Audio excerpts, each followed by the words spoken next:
All right, guys, we're on the back side of day 9 notes, and we are using our exponential formula in word problems. And in number 5, it says that a house purchased 5 years ago for $100,000 was just sold for $135,000.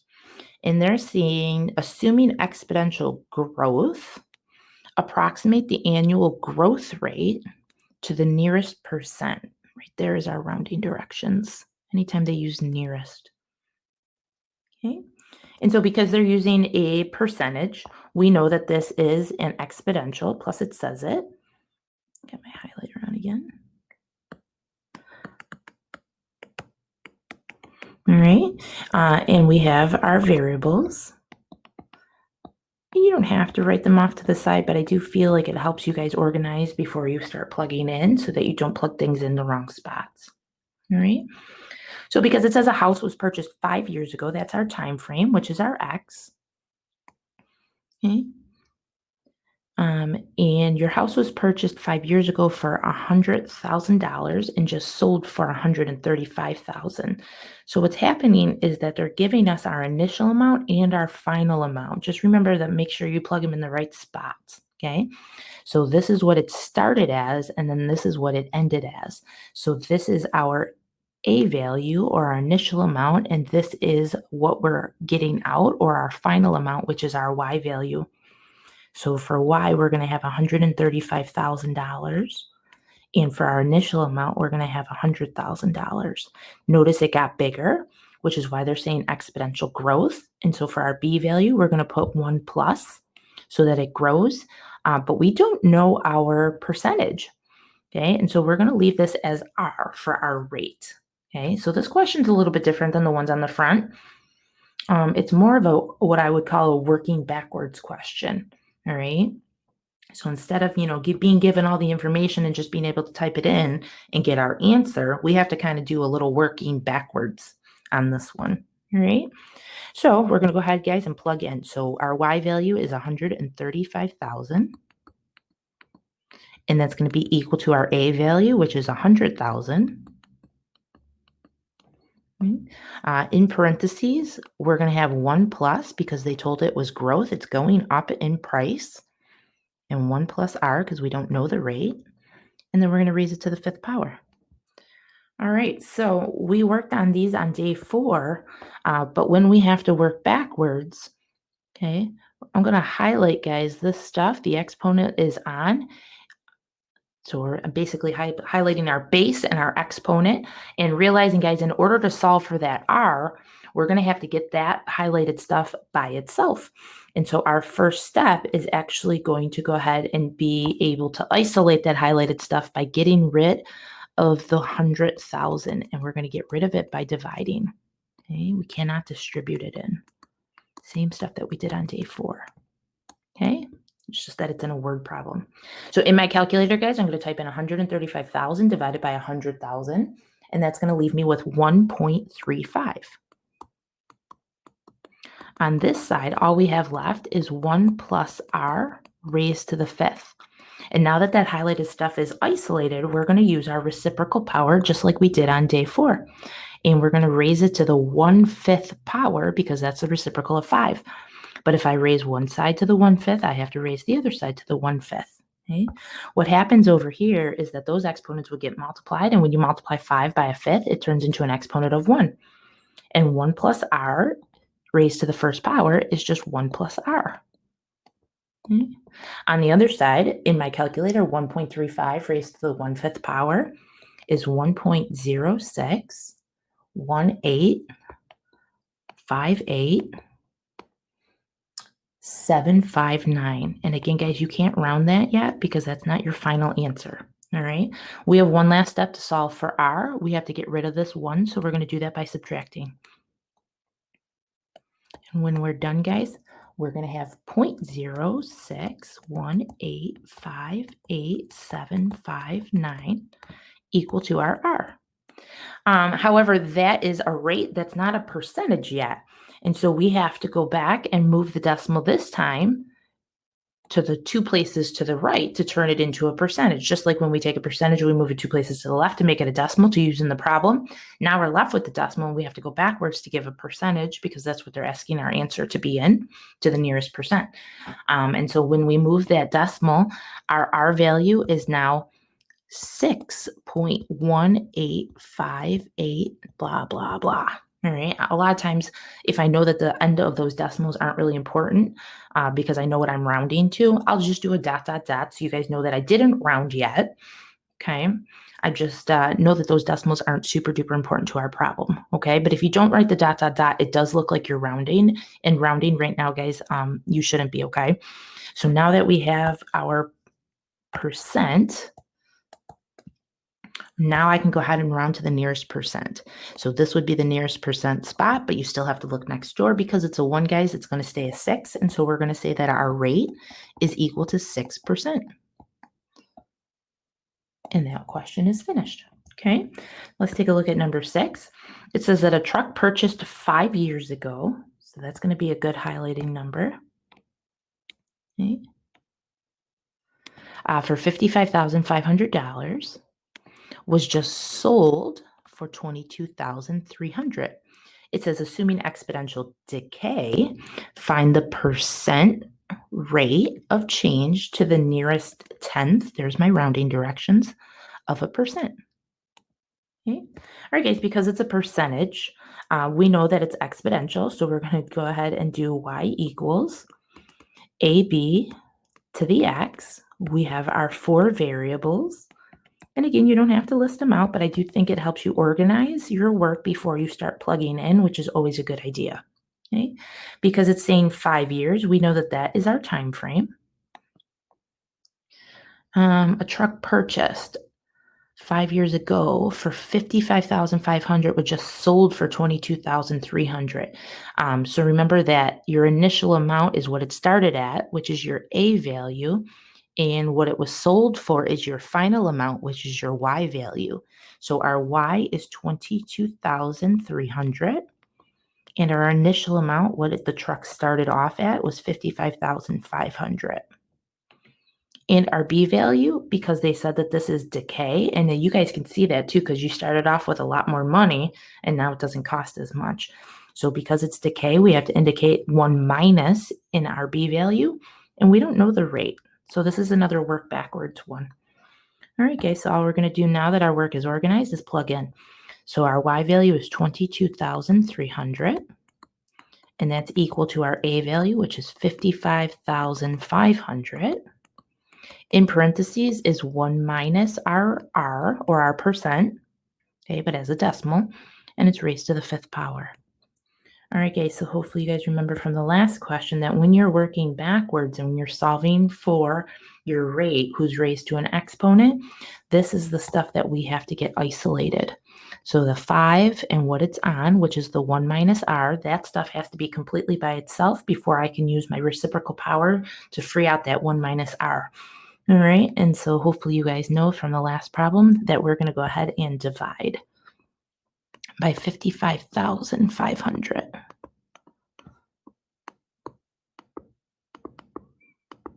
All right, this will go away. And in my calculator, when I type in 22,300 divided by 55,500, I end up with a really ugly decimal, but make sure that you write down the whole thing of 0.418018.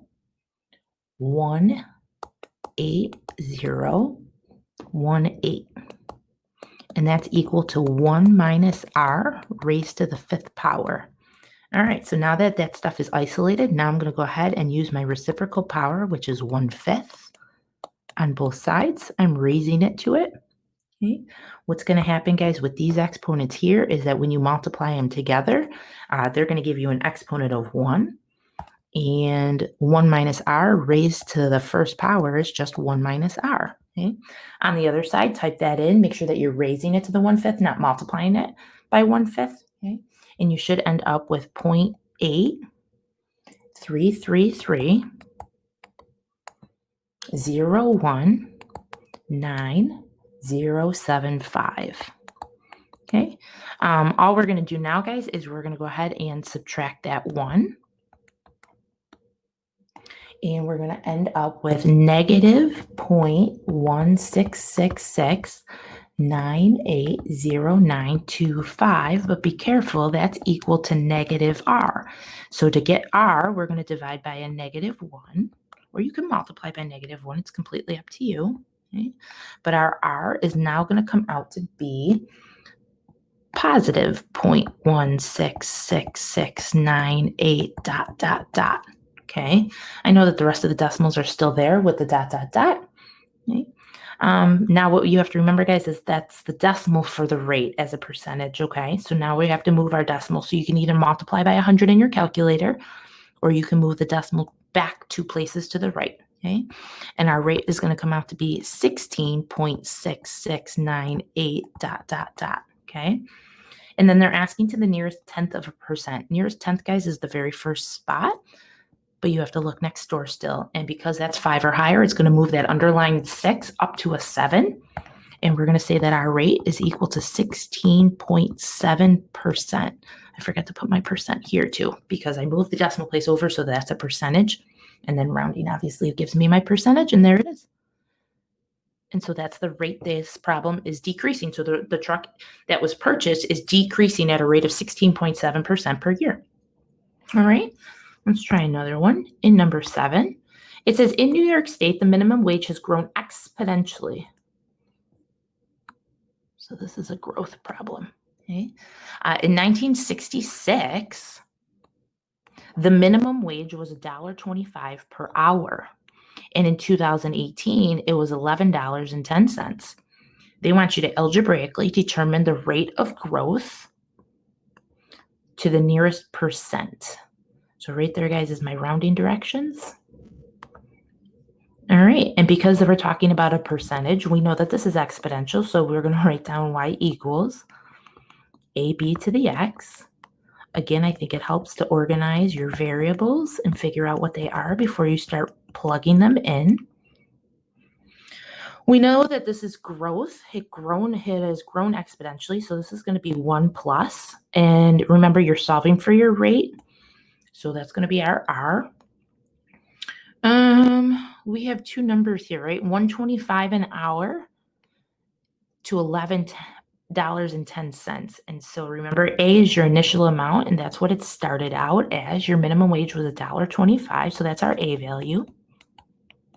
And then our final amount, which is our Y value, is $11.10.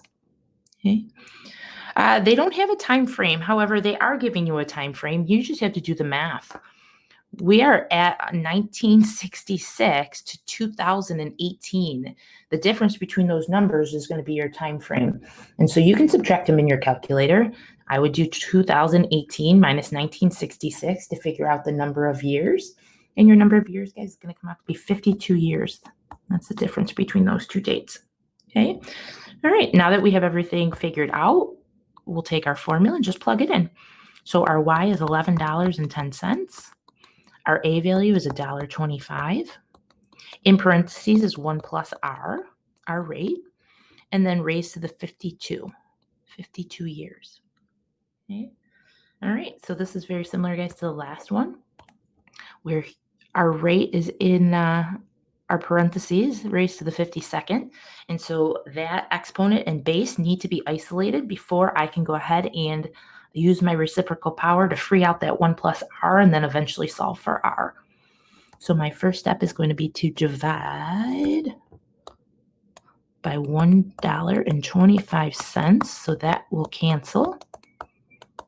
And in my calculator, when I do $11.10 divided by $1.25, I end up with 8.88,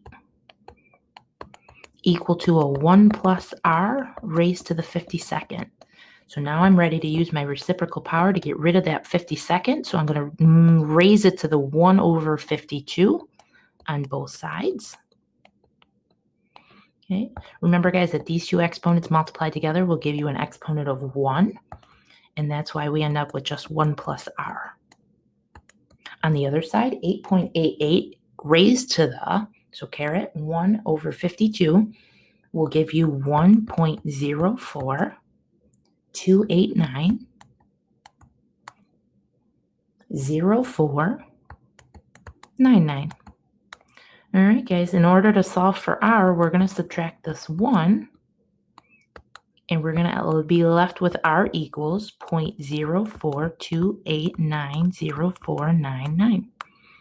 All right, so now, guys, we're ready to move our decimal place 2 places to the right, or you can multiply by 100 to turn it into a percentage. And our R value is going to come out to be 4.28904 ... Now I'm going to look up, guys. It said to the nearest percent, which is the 4, but look next door. The 2 will not move and bump. And so our rate will be R equals 4%. All right. And so that is what the minimum rate wage has been increasing by each year. Minimum wage goes up 4% per year from 1966 to 2018. Okay. All right, guys, one last question. Number 8. It says an adult takes 400 milligrams of ibuprofen. Each hour, the amount of ibuprofen in a person's system decreases. There's a decay by about 29%. After 6 hours, how much ibuprofen is left to the nearest milligram? So there's my rounding directions. All right, guys, because they're talking about a percentage, we know that this is exponential. So we got y equals ab to the x.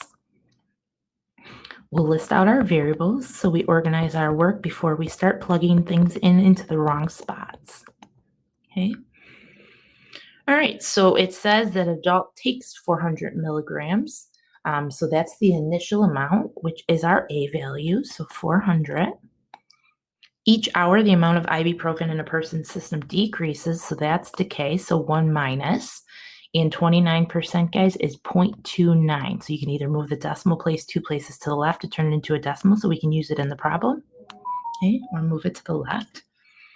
And then it says after 6 hours, and 6 hours is going to be our time, or our x. And we're trying to figure out how much is left. What's the output? Okay. And so this is a work forward one, just like we were doing on the front side, unlike the last 3 that we were doing on our back side, okay? So we're going to end up with y equals our initial amount of 400. 1 minus 0.29 is 0.71. And because that number is less than 1, that's going to make our 400 decrease, okay? Raised to the 6th power. Nice thing about this one, guys, is not a work backwards. Just type it right into your calculator exactly how you wrote it. When you hit enter, guys, you should end up with 51.24011,357. And looking up to what you highlighted, nearest milligram, guys, will be the 1 right here. But look next door. Because that is not 5 or higher, it's going to stay a 1. And so we're going to go ahead and say that we have 51 milligrams left in our system when we started with 400 and decreasing 29% each hour. All right. And so that's how we do those word problems. And hopefully that helps. Hopefully remember to organize your work. Don't round until the very end, okay? Make sure you're showing your decimals so that we can tell that you're rounding correctly. All right, guys, we're going to do some more formulas on the next day, and so hopefully that'll help. All right, guys, have a good one. I'll see you next time.